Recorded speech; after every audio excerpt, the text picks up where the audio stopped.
Hello everyone, my name is Jessica. I am the owner of Nalisk Boutique, and today's video I'm going to give y'all some insight of who Nalisk Boutique is, who we cater to, when we got started, and the meaning behind the name. So first thing first, we're going to start with the name. Nalisk is Nalisk, and it is a combination of my first two kids' name. I have three, so this is a combination of the first two.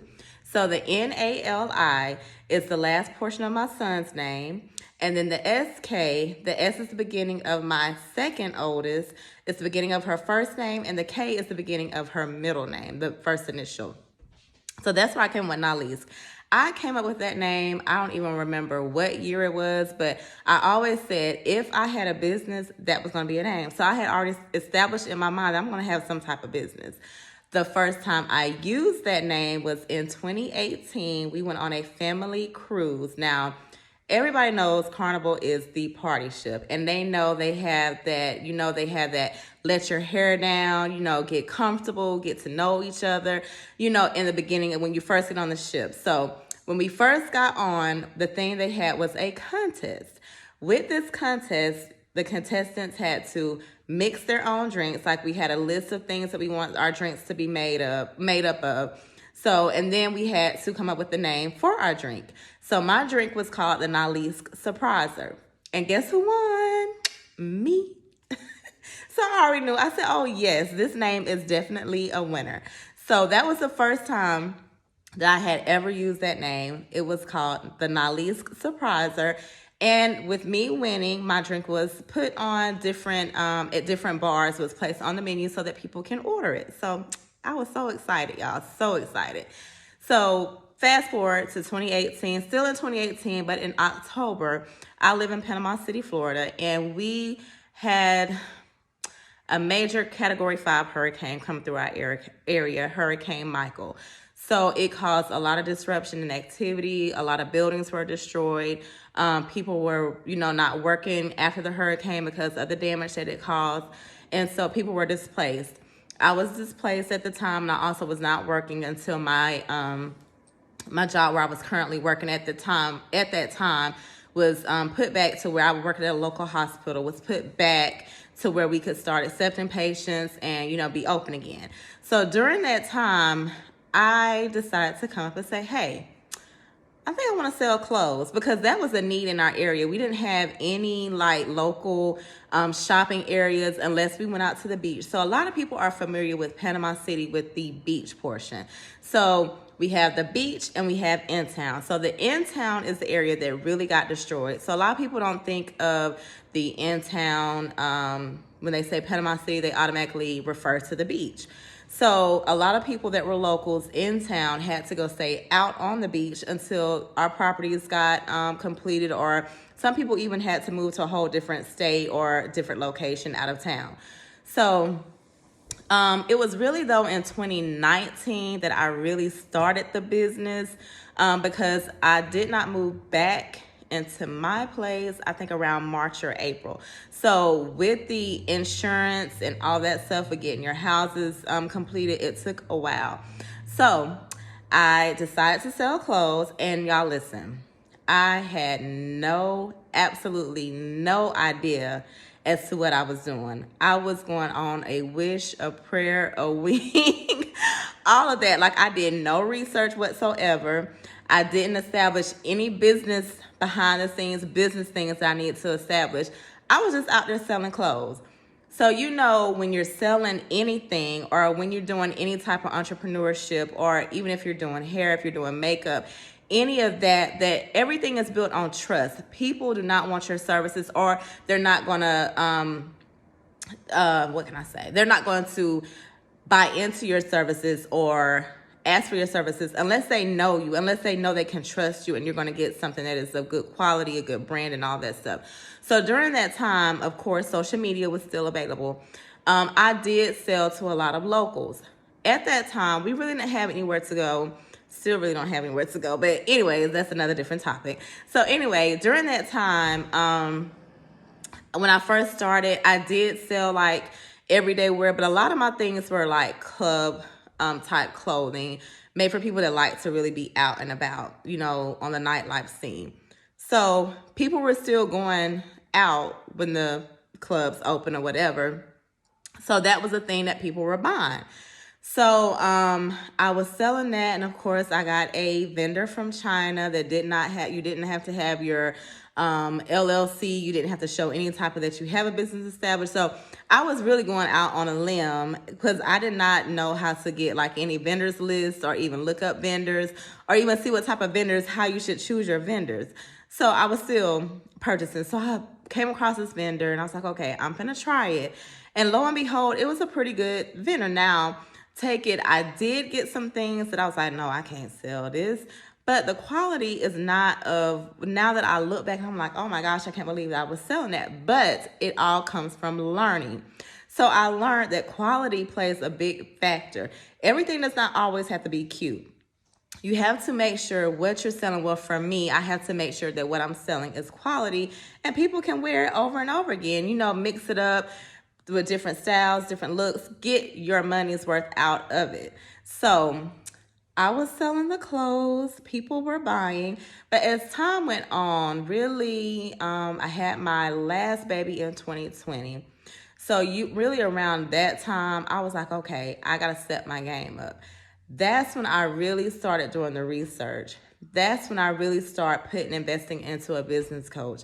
That's when I really said, okay, I really got to get my back end situated.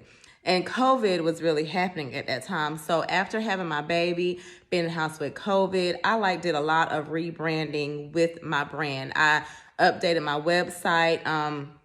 When I first started out, I was with Big Cartel, and that was a hot mess because I set up the website myself, and I was like, go in there and shop.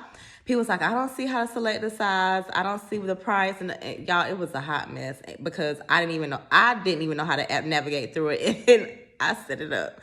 So that was a whole nother thing. So during that time, 2020, I switched over to Shopify. I watched YouTubes on how to set up my website and all that good stuff. Still not knowing what I'm doing, still not knowing that you have to make your website user-friendly so people can navigate through it without ease. Because when people are shopping, I even know with me, I don't like scrolling through a whole bunch of stuff. I want to find what I'm looking for and just be done. So you want to make it user-friendly. So if you post a product or if I post a product, my customers should be able to go on there and say, hey, I know where to find this product. It's there. I'm going to purchase it. It's in my cart and I'm done. So I still had to learn about who my target audience was. I still had to learn about consumer research. I had to learn about marketing, branding, emailing, and a lot of that stuff I am still working on because it is so much information. Even with social media, learning the algorithms, which is learning how to get in front of your target audience, how to push your content through, and doing all those things, it changes so frequently and it becomes overwhelming. And at times I'm like, okay, is this worth it? Is it worth it? Because at the same time too, with me being an entrepreneur, I'm using my money out of my pockets to buy merchandise, to pay for my website, to pay for my emailing, to pay for marketing, to pay for cards, business cards, to pay for bags, supplies. If I do a pop-up shop, I gotta buy the racks, I gotta set up the tables. It's just so much stuff that people don't understand and pretty much respect our prices when we put a price up there that goes into the back end. And I know a lot of people say, oh, well, you chose to do this. Yes, I did. I did chose to do this, but it is also my business that I'm establishing to become a big business. So I have to run my business as a business to get to where I need to be. And I think sometimes people don't understand that when you're running a business, you have to run it as a business. And I know some people say, oh, were you my friend? Or I know you, I'm not done this way. No, people have to understand too that they have to respect your business as a business, especially when you're establishing it as a business. So in that, I am still learning, I am still growing, I am still getting things together. I'm still trying to be more consistent. Because when you have a business and you're working full-time, you're a single mom, full-time, did I say time? Anyway, full-time and you're a single mom, it becomes very hard and you have to have structure.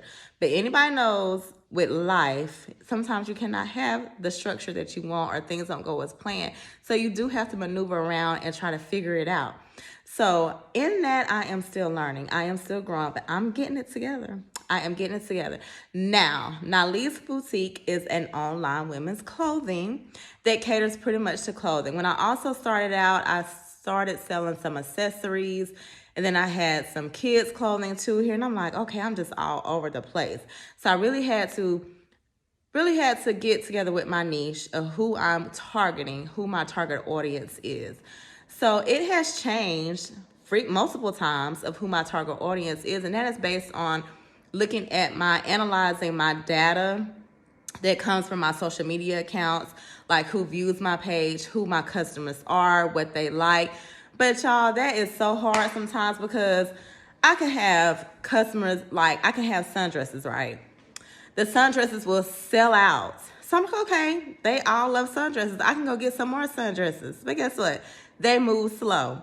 Then I could come back and I say, okay, I'm gonna put some jeans or some pants up here. They sell out. I could buy more jeans. So it's learning who your audience is and what they like. And I think it's kind of based on the season and what people are feeling at that time, to be honest.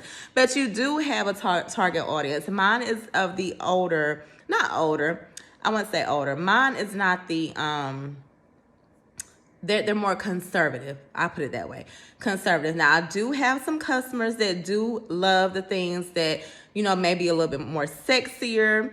I do, even if it's sexy, I do still try to keep the items that I purchase classy, because people want to be sexy, but they want to be classy at the same time. And I'm really feeling that vibe, yes, because that's me. So, and I try to now be more conservative as far as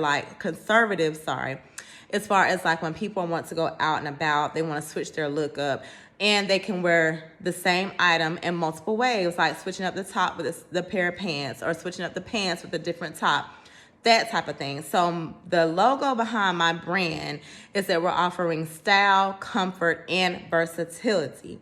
So those three things are what I focus on when I go and purchase from my vendors. Like, is this stylish? Is it going to be comfortable? Is it going to be versatile? Now here, shortly soon, I'm going to have an outside collection. My outside collection is for the girls that want to be outside, because I've had so many people say, girl, I want to be outside, or I'm going to be outside, I'm not staying in. So people are ready to get out and about and like really enjoy themselves, enjoy life, because I think life is just happening, and so much is happening that people like really want to get out and enjoy life. Because y'all, listen, enjoy life, take life, be happy, keep pushing, try to stay positive. Like, I really had to get in a mindset, no negative vibes, just enjoy life. Like, we can't complain about stuff all the time, because it's like, what is the complaining gonna get us? Like, we gotta figure out a solution. I know I just went off on a limb with that, but I just felt the need to say it. But yeah, so people want to enjoy life. They want to get out and about. So my outside collection is going to be some things that are more sexier for the ones that want to enjoy the nightlife. Even if you're on a vacation, you're on a cruise, you're on a vacay, you're going on a date night, those type of things. I know people are having like outside events as well. So that is my outside collection. It's going to have, I think, like 4 different looks, I think, in there, if I'm not mistaken, 4 or 5. So that is going to be... I'm going to try to have everything posted by Wednesday of next week. So today is the 15th. So I should... What is Wednesday? Hold on. I'll tell you what Wednesday is. Oh, today is the 16th. Oh my gosh, I'm all off on the dates. So the 19th. So hopefully my outside collection will be available on the 19th, but I'm going to post what my outside collection will be before then, so that y'all can get a glimpse of what it is and what's going to be available. So that is what's behind Nalisk Boutique, because I'm like, the girls are ready to be outside. The girls want to be stylish. The girls want to be comfortable. They like versatility. And I love seeing my beauties wearing outfits from like years ago. I'm talking about they still wearing them and it still looks good. And so in that, with my vendors, I have to look at the vendor reviews. I'm on different groups on Facebook, and because on those groups people give insights on like what vendors are good, and you can ask, has anybody ever shopped from this vendor? So quality versatility, comfort, style. It's all the things that Nalisk Boutique is focusing on. And like, sometimes I get stuff and it's like, oh no, that's gonna be too small. I can't sell that. So, and sometimes I don't sell it. Sometimes I do still put it on there because I know it's cute, and I will tell people it does not stretch. You have to go down a size. And one of the most important things people want to know is, do it stretch? So most of the items that I bring in, I try to make sure that they stretch. So that is another thing that I try to make sure, that the items stretch and that they're comfortable and the material is soft and good. So that is Nalisk Boutique. So y'all make sure y'all go check us out, naliskboutique.com. I also have a new recent venture that me and my bestie are doing. So make sure y'all go check us out too. It's called Topeka and Jessica, Facebook Live. So on Tuesday nights at 7:30 p.m., we go live on Facebook and we talk about real life matters. One of our first episodes we had was about friendships. Another one was about mental illness. We've had business lives where we had two gentlemen join us on there that had their businesses. Our last one, we talked about kids, raising kids in today's society. So we also, if you're not on social media, you still want to check us out. We're on YouTube as well, so you can check us out, Topeka and Jessica, and we have our last two episodes are on there. And we also got some clippings about what we talk about. So Facebook, we're on there. You can check out all the previous lives on there. And then YouTube, if you don't do social media. Instagram, we have not put our full videos on there, but we do have an IG page. We're on TikTok. We're on Twitter. And I forgot the other one. But anywho, so that is my other venture that I'm also doing with my bestie. So make sure y'all check us out as well on there. So yes, y'all check out naliskboutique.com. If y'all have any questions, feel free to comment below. Feel free to DM. Feel free to email. If you want to know something about a certain item, you can